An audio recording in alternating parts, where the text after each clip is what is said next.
Aroma boussole, la force. Partie 3, résumons. Alors, résumons cette force. Archétype de la force, cette lame évoque la capacité à laisser circuler les forces instinctives vers les forces spirituelles et inversement, dans le mouvement de ce lemniscate du chapeau.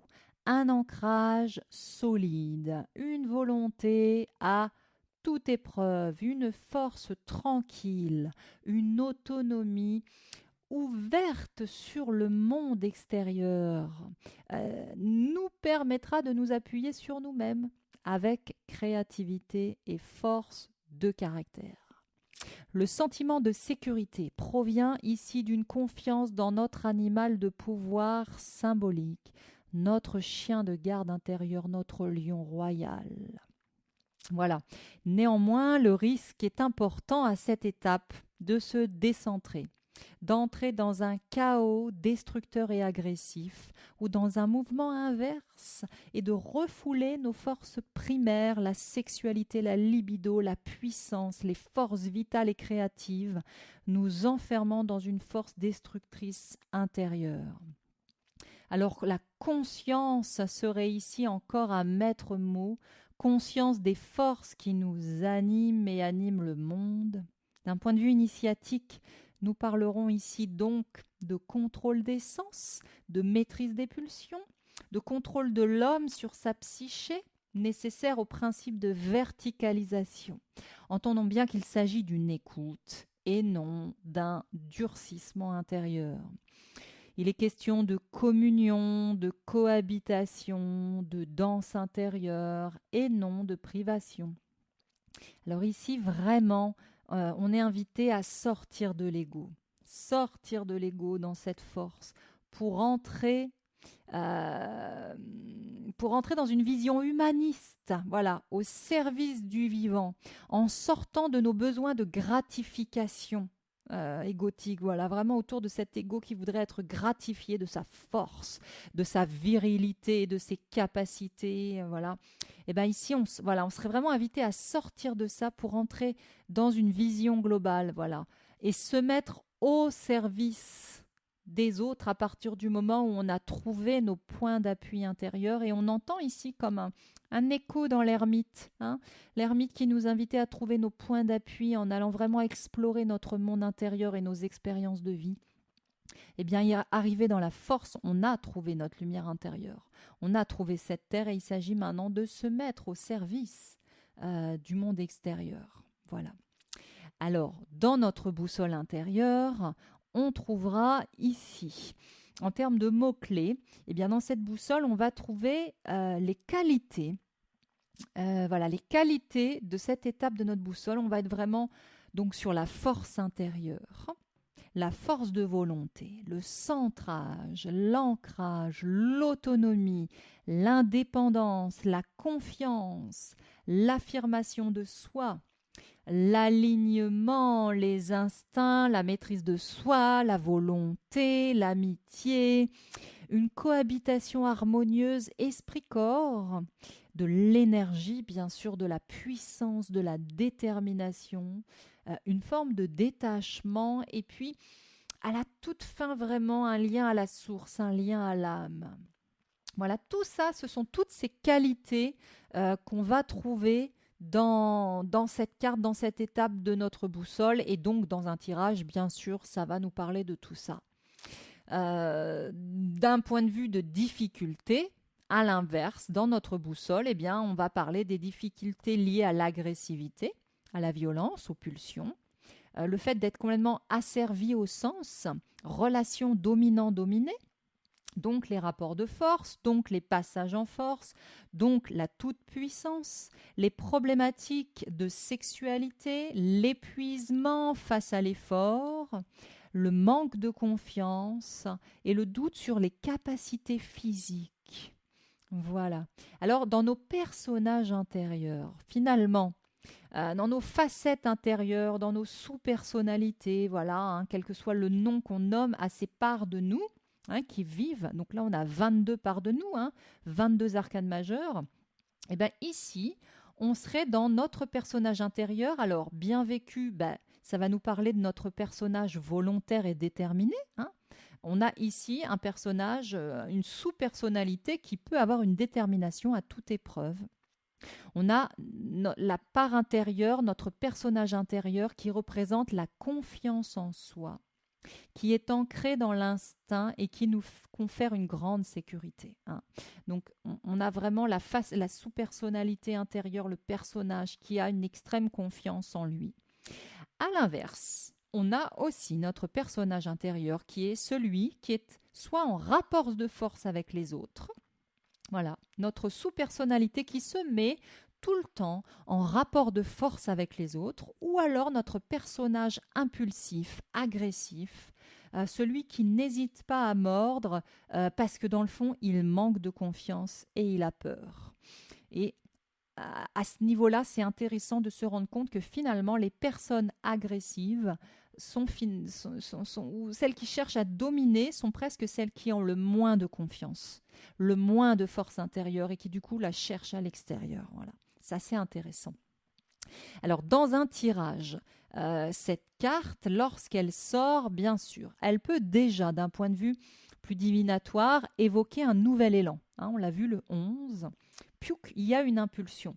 Donc, elle va évoquer un nouvel élan. Et dans un tirage, elle va aussi nous dire qu'on a les capacités par rapport à notre question, par rapport à notre tirage. Ici, ça vient évoquer, nous dire qu'on a les capacités pour faire les choses.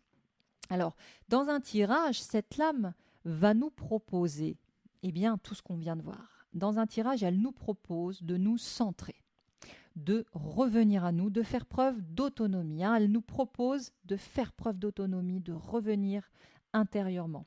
Donc elle nous propose de nous ancrer aussi en revenant au corps physique et puis à l'âme et à notre présence intérieure. Dans un tirage, la force nous propose d'écouter nos besoins fondamentaux. On est vraiment avec cette proposition d'écoute de nos besoins. Elle nous propose aussi de chercher nos points d'appui et nos références à l'intérieur de nous. Elle nous propose d'écouter notre instinct et notre intuition, c'est-à-dire de faire comme on le sent. Mais de faire comme on le sent dans le respect de ce qui nous entoure, sinon on retombe sur un pilotage automatique agressif et impulsif. Mais tout de même, dans un tirage, la force elle arrive et elle nous dit « écoute ce que tu sens et fais comme tu le sens, ne cherche pas forcément à être rationnel avec la force, voilà, fais comme tu le sens ». Elle nous propose aussi dans un tirage cette carte de faire preuve donc de force intérieure, de volonté, de courage. Voilà, donc elle nous invite vraiment, quand elle arrive la force, elle nous dit ok, sois courageux, sois courageuse, fais preuve de volonté, va chercher cette force intérieure. Voilà. Elle pourrait aussi très bien dans un tirage, d'un point de vue plus pragmatique, cette carte nous inviter à aller voir un praticien énergétique ou à faire des pratiques énergétiques d'ancrage.